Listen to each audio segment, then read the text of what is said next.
Assalomu alaykum do'stlar hamda YouTube kuzatuvchilari, kanalimiz a'zolari. Sizlarga bu yil qisqacha dehqonchiliklarimizni birini obzor qilmoqchiman. Bu yo kuzda sotish mumkin yoki 2026-yil bahorda sotish mumkin bo'lganlarda sizlarga qisqacha obzorini, agar videomiz yoqqan bo'lsa like bosib, do'stlarda yangi uzatib ko'rishlaringni iltimos qilgan bo'ladim.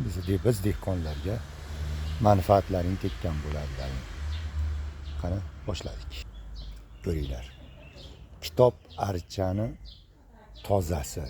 Hech qanday bir ichida orada tuya kompakt, tuya chiqib qolganlarini ko'chirib bu yil bahorda sotib olgan. Bular toza kitob do'stlar.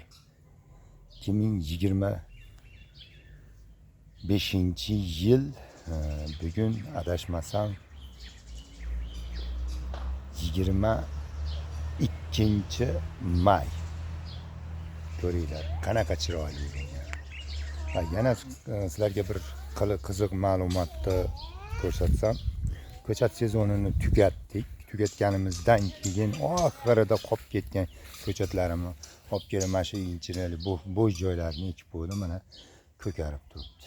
Ayrimlar aytadi, men eksam ko'karmadi deydi. Biz bularni ekib qo'ydik xolos, turpog'i bilan edi. Mana ekib qo'ydik, yaqinda ekkanmiz. Hali turpoqlari ham o'rnashgan, lekin ko'karib turibdi. Xullas, bu kitob archani tozasi kimga qiziq bo'lsa 91 659 2302 Farg'ona viloyati Quva tumanida. Mana bu majavina archalarimizning shakl berilganlari. Bular ham bahorga xudo xolasa ichlari to'lib tayyor bo'lib qoladi do'stlar.